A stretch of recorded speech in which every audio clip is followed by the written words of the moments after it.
শিয়া সুন্নি আকিদা কি, কবে থেকে এসবে শুরু হলো? শিয়া এবং সুন্নি যে আকিদা, এটা রাসূলুল্লাহ সাল্লাল্লাহু আলাইহি ওয়াসাল্লামের ওফাতের পরে, যেটা 632 খ্রিস্টাব্দ আমরা ধরতে পারি, এর পরের থেকেই কিন্তু এটা কন্টিনিউ। ইসলামের যে যুগের খেলাফত শুরু হলো সেই যুগের পরবর্তী থেকে কিন্তু এইটার রাজনৈতিক কিছু বিষয় ছিল, কিন্তু আকিদাগত বিষয় হয়ে দাঁড়ায় হযরত আলী রাদিয়াল্লাহু তাআলা আনহুর খেলাফতের, আলী রাদিয়াল্লাহু তাআলা আনহুর খেলাফতের পরের থেকে এটা আকিদাগত বিষয় হয়ে দাঁড়ায়।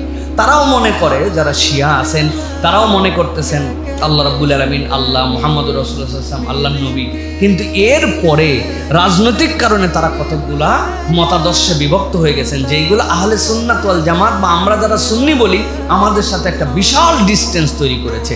এখন কেউ যদি বলে যে কৌশল করে, চিটিংবাজি করে, 2 নম্বরই করে আলী রাদিয়াল্লাহু তাআলা আনহুর খেলাফত পাওয়ার কথা, সেটা ওমর, ওসমান, আবু বকর রাদিয়াল্লাহু তাআলা আনহুম আজমাইন রিদওয়ানুল্লাহি তাআলা আলাইহিম আজমাইন তারা গ্রহণ করে নিয়েছেন, তাহলে নবী করিম সাল্লাল্লাহু আলাইহি ওয়াসাল্লামের এই প্রখ্যাত 3 জন সাহাবীকে কেউ যদি প্রতারক বলে, তাহলে এইটাকে ঈমানের মধ্যে থাকবে না, ঈমান থেকে বের হয়ে যাবে। এই কৌশলের জন্য হযরতে আয়েশা সিদ্দিকা রাদিয়াল্লাহু তাআলা আনহা ষড়যন্ত্র করেছিলেন। এই জন্য আপনি যদি মুমিন হতে চান তাহলে বলতে হবে লা ইলাহা ইল্লাল্লাহ মুহাম্মাদুর রাসূলুল্লাহ আলী খলিফাতুল্লাহ ওয়া আয়েশাতু ফিন্নার। লা ইলাহা ইল্লাল্লাহ মুহাম্মাদুর রাসূলুল্লাহ আলী খলিফা, আয়েশা জাহান্নামী।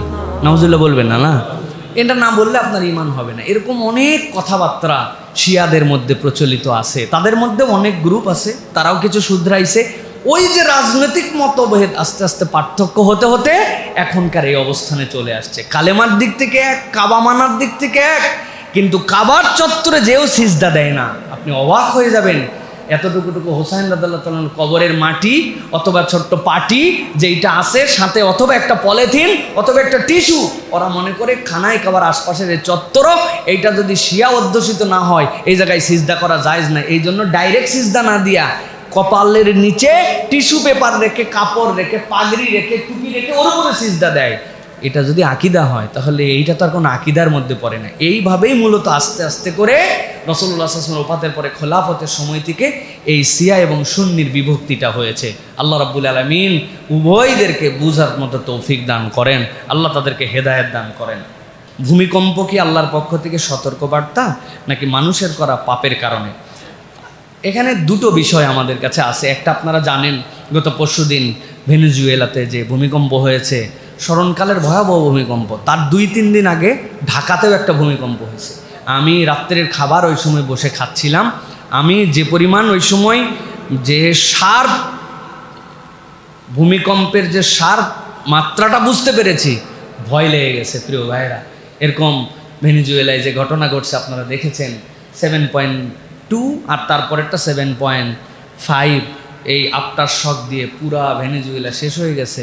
তো একটা দৃশ্য দেখলাম, সেটা দেখার পরে বুকের ভিতরে খুব কষ্ট হচ্ছিল কালকের থেকে, যে একটা বাপ তার কোমর পর্যন্ত ঢেকে আছে, হাত দুটাও নিচে আছে। তো তাকে উদ্ধারকারীরা নিয়ে আসছে, আসার পরে তাকে উদ্ধার করার জন্য চেষ্টা করতেছে। তখন সেই বাপ বলছে, আমাকে তোমরা উদ্ধার করো না, আমার হাত দুটা তোমরা দেখতে পাচ্ছ না, কিন্তু আমার 2 হাতে আমার 2 বাচ্চা ধরে আছে। তারা বাঁচার জন্য চেষ্টা করতেছিল, আমার 2 হাত আমার 2 বাচ্চা ধরে আছে, তাদেরকে ছেড়ে আমি উঠে যাব না। এই যে মর্মান্তিক বিপর্যয়, আল্লাহ রাব্বুল আলামিন কোরআনুল কারীমের মধ্যে বলেছেন, জাহারাল ফাসাদু ফিল বাররি ওয়াল বাহরি বিমা কাসাবাত আইদিন নাস। আমাদের পাপের ফসল তো অবশ্যই আছে, আমরা আল্লাহর দিকে মুখাপেক্ষ হই না। পাপ মানে কেবল এরকম নয়, নামাজ কালাম হজ যাকাত ছেড়ে দেওয়াই কেবল পাপ নয়। পাপের একটা হচ্ছে আল্লাহর দেওয়া সিস্টেমের মধ্যে আপনাকে মানতে হবে, নগরায়ন যেভাবে হবে, মানুষ যেভাবে বসবাস করবে, এগুলো সবগুলোর সিস্টেম আছে না। আপনি কোনো নিয়মকানুন কিচ্ছু মানলেন না, হুড়পাড় করে আপনি সব কিছু করে ফেলতেছেন, এটাও তো আল্লাহ রাব্বুল আলামিনের সিস্টেমের সাথে আপনার গাদ্দারি করা। সুতরাং আমাদের যারা দায়িত্বশীল আছেন তাদেরকে বলবো, এই ঢাকাতে যদি এরকম কিছু হয় আমাদের আর বাঁচার কোনো উপায় থাকবে না। কিসের উদ্ধারকারী আর কিসের কি, এক বিল্ডিং আর এক বিল্ডিংয়ের উপরে এখানে উদ্ধারকারী খুঁজে পাওয়া যাবে না। আল্লাহর বিশেষ দয়ায় এখন পর্যন্ত এই জনপদ বেঁচে আছে, তাছাড়া আমাদের বেঁচে থাকার কথা না। গত বছরের যে ভূমিকম্প হয়েছে সেম কাছাকাছি লেভেলের ভূমিকম্প, কিন্তু আমাদের কিছুই হয় নাই। এজন্য আমাদেরকে আল্লাহর কাছে ফেরত আসতে হবে, তওবা ইস্তেগফার করতে হবে, উদ্ধারকারী যারা দল থাকবেন তাদেরকে প্রস্তুত করতে হবে। নিয়ম মেনে বিল্ডিং বানাতে হবে, আমাদেরকে এইগুলা করতে হবে, তাছাড়া আমাদের বাঁচার উপায় থাকবে না। সাথে সাথে অবশ্যই আল্লাহর কাছে ফেরত আসতে হবে। আল্লাহর রাব্বুল আলামিন সতর্ক করেন, বান্দারা আবার ফেরত আসো, আবার ফেরত আসো, আল্লাহর কাছে ফেরত আসো। আল্লাহ যেন যারা এরকম আক্রান্ত হয়েছেন তাদের জন্য আমাদের সমবেদনা, তাদের উদ্ধার যেন হয়, তাদেরকে আল্লাহ রাব্বুল আলামিন দ্বীনের উপর চলার তৌফিক দান করেন। যারা চলে গেছে ঈমান নিয়ে, আল্লাহ যেন তাদের ভুল ভ্রান্তি মাফ করে তাদেরকে যেন আল্লাহর জান্নাতের উচ্চ মাকাম দান করে দেন। এটা দোয়া শেখায় দেয় আপনাদের জন্য। এই যে আমরা যে আমলগুলার কথা বললাম, আমরা যেন আমাদের জীবনে আমলগুলাকে কন্টিনিউ করতে পারি, আল্লাহর পক্ষ থেকে যেন সাহায্য পাই, আমাদের স্পিড যেন কমে না যায়, আমাদের অনুপ্রেরণাগুলো যেন হৃদয়ের মধ্যে সদা জাগরুক থাকে। তিনটা দোয়া রাসূলুল্লাহ সাল্লাম র্যান্ডম পড়তেন। এই তিনটা দোয়া আমাদেরকে অনুপ্রেরণা দিবে, কাজের আগ্রহ দিবে, সঠিক রাস্তায় আমাদেরকে রাখবে, নফল ইবাদতের ক্ষেত্রে আমাদেরকে উৎসাহ যোগাবে, শারীরিক মানসিক প্রবৃদ্ধি আমাদেরকে দান করবে। নবী করিম সাল্লাল্লাহু আলাইহি ওয়াসাল্লাম আল্লাহর কাছে বলতেন, আল্লাহুম্মা ইন্নী আসআলুকাল হুদা ওয়াত তুকা ওয়াল আফাফা ওয়াল গিনা। বলেন, আল্লাহুম্মা ইন্নী আসআলুকাল হুদা ওয়াত তুকা ওয়াল আফাফা ওয়াল গিনা। নবী করিম সাল্লাল্লাহু আলাইহি ওয়াসাল্লাম বলতেন, আল্লাহ আপনি আমাকে হেদায়েত দেন, আল্লাহ আপনি আমাকে তাকওয়া দেন, আল্লাহ আপনি আমাকে পবিত্রতা দেন, আর আল্লাহ আপনি আমাকে মুখাপেক্ষীহীন সমৃদ্ধি দান করেন। ওয়াল গিনা, কারো দিকে যেন মুখাপেক্ষী না হতে হয়, এরকম একটা সমৃদ্ধি আমাকে দান করেন। আল্লাহুম্মা আমিন বলেন। আল্লাহ রাব্বুল আলামিন নবী আরেকটা দোয়া করতেন। সাহাবায়ে কেরাম বলতেছেন, নবীজি চলতে ফিরতে বিশেষ করে যখন তার শেষ সময়টুকু চলে আসলো, এই দোয়া এত বেশি করতেন তার মুখ থেকে নামতো না। ইয়া মুকাল্লিবাল কুলুব সাব্বিত কলবি আলা দীনিক।